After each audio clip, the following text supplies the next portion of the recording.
ఇప్పుడు ఒక మంచి విషయం మీకు చెప్తాను. ఉద్యోగాల సంగతి. అది కూడా ఇండియాలోనే. భారతదేశంలో ఎన్ని ఉద్యోగ అవకాశాలు ఉన్నాయంటే అది మీకు చెప్తాను ఇప్పుడు.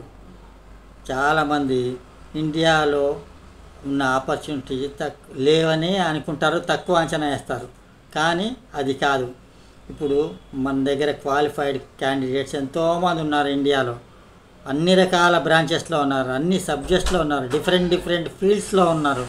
బీటెక్ పాస్ అయిన వాళ్ళు, ఎంటెక్ పాస్ అయిన వాళ్ళు, MA, MSc, BA, BSc, BCom, MCom, ఎన్నో రకాల ఆపర్చునిటీ.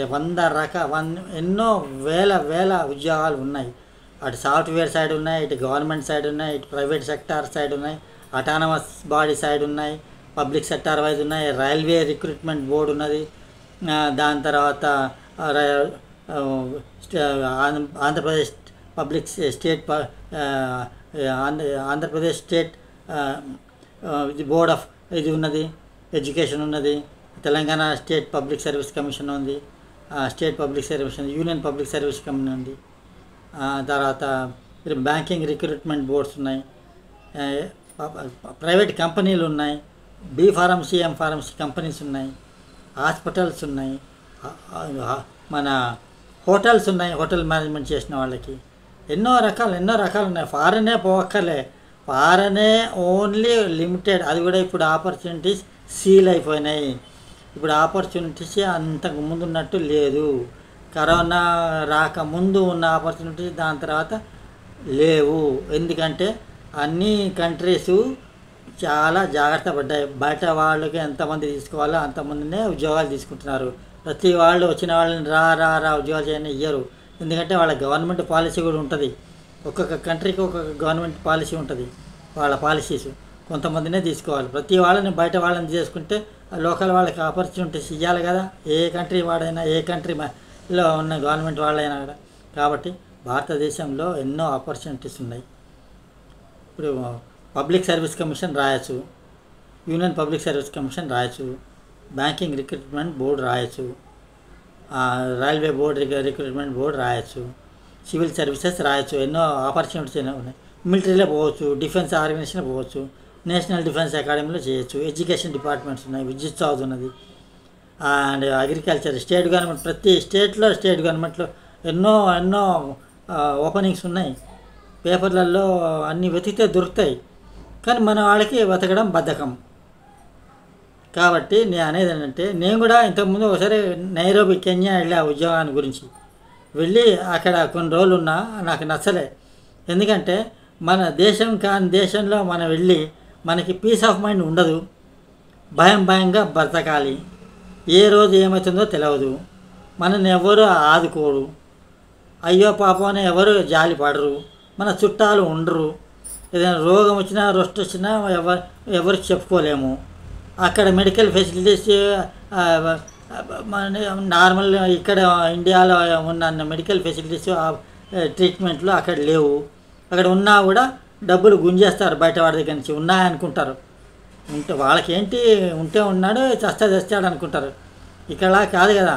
ఇక్కడ ఎవరైనా ఒక ఫ్యామిలీలో ఎవరికైనా ఒంట్లో బాగాలేదు, అడ్డం పడి హాస్పిటలైజేషన్ అయితే అయ్యో పాపం అని చెప్పి ఎంతోమంది చుట్టాలు వస్తారు, చూస్తారు, పోతారు. డబ్బులు సహాయం కూడా చేస్తారు. ఎన్ని విధాలు ఆదుకుంటారంటే అన్ని విధాలు ఆడుకుంటారు. ఇన్సూరెన్స్ ఉన్నది, ఎల్ఐసి కూడా ఉంది. మర్చిపోయి ఎల్ఐసిలో కూడా జాబ్స్ ఉన్నాయి.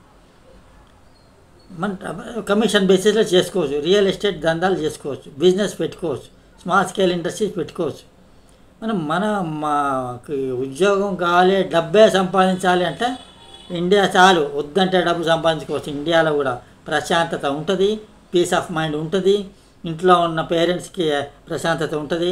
మన వాళ్ళు మన దగ్గర ఉన్నారు. కనీసం ఒక స్టేట్లో లేకపోయినా వేరే స్టేట్లలో ఉన్నారు.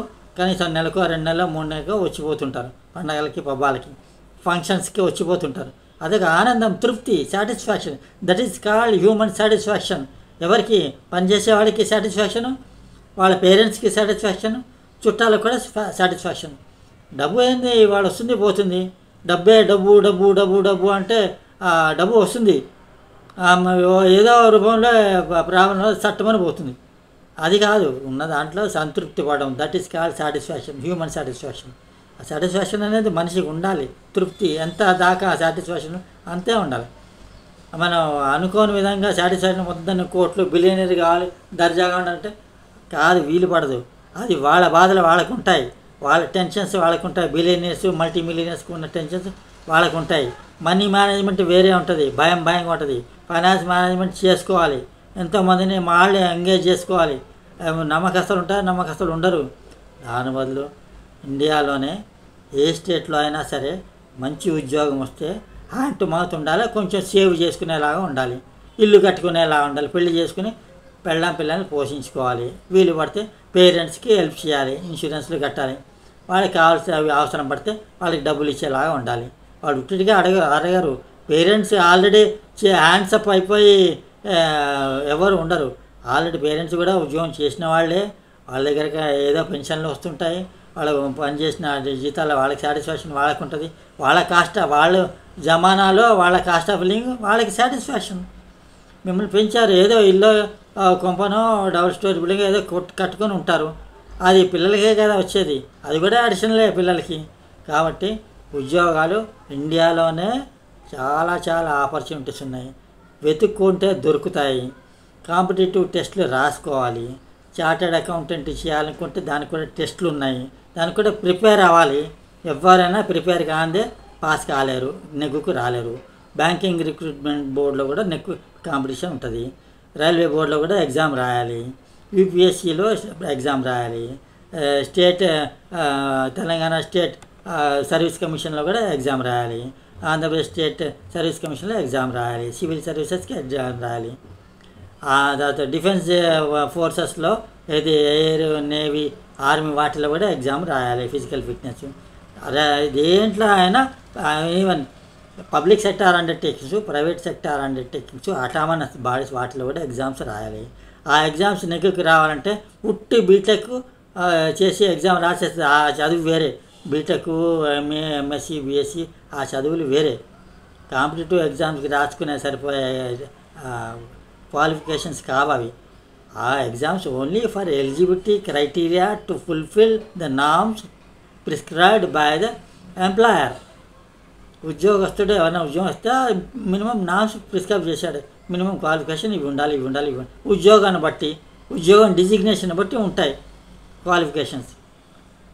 ఒకవేళ ఉద్యోగం చేయడం ఇష్టం లేదు, 8 గంటలు రానిపోని 4 గంటలు అంటే బిజినెస్ పెట్టుకోవచ్చు, స్మాల్ స్కేల్ బిజినెస్ పెట్టుకోండి, హాయిగా ఉండండి. ఉట్టిగా ఏ పని చేయకుండా ఉట్టి తిని ఇంట్లో కూర్చోలేరు కదా, ఏదో బిజినెస్ అని చేస్తారు, ఏదైనా షాప్ అనేది పెట్టుకుంటారు, స్మాల్ స్కేల్ ఇండస్ట్రీ అని పెట్టుకుంటారు, లేదా ఎడ్యుకేషన్ ఫీల్డ్లో కూడా వెళ్ళచ్చు, ట్యూషన్లు చెప్పచ్చు, లేదా కాలేజీలో లెక్చరర్ కింద పెట్టచ్చు.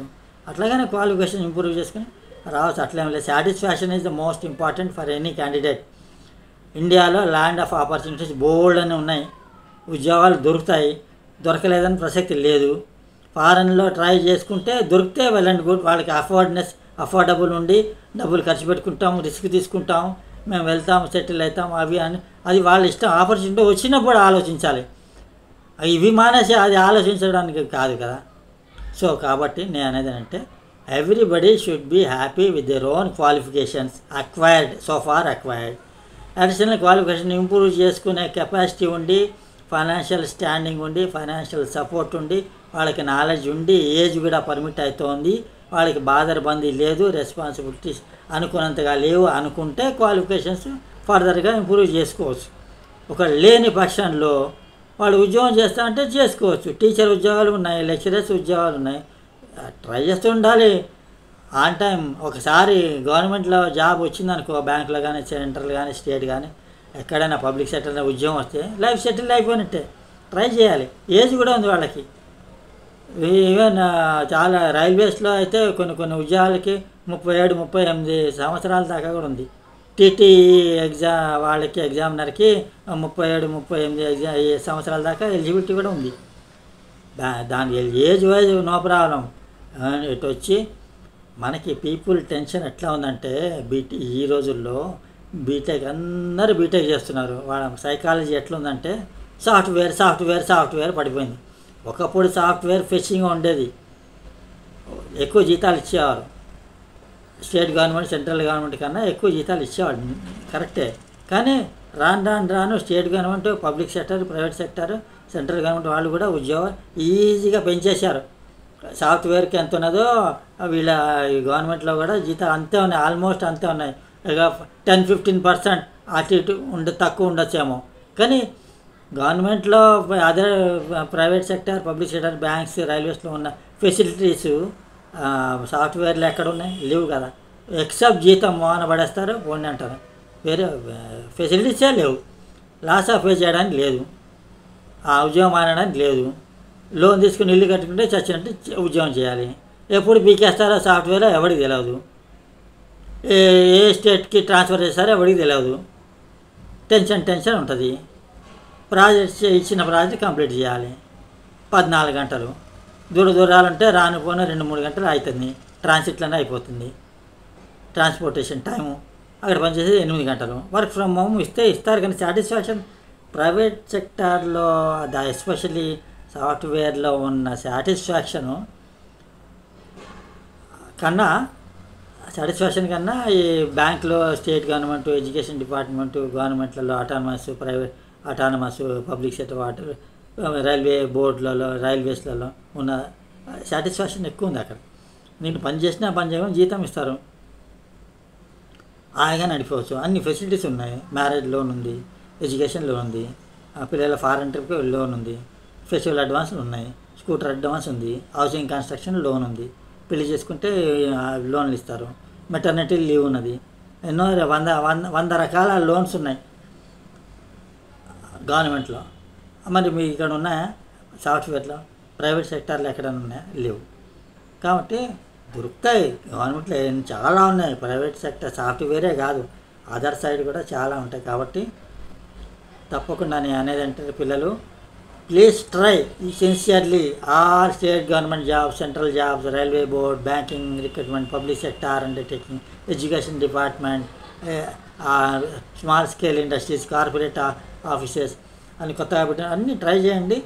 డెఫినెట్గా వస్తుంది. ఫారెన్నే పోక్కలే, అందరికన్నా మీరే హ్యాపీగా, ప్రశాంతంగా, పీస్ఫుల్గా ఉంటారు. ఓకే, నెక్స్ట్ టైం మంచి ఒక సబ్జెక్ట్తో మీ ముందుకు వస్తా.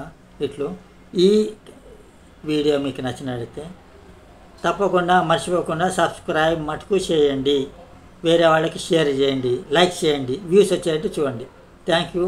మంత్రి ప్రేరణ మార్కండేయులు, హైదరాబాద్, ఇండియా.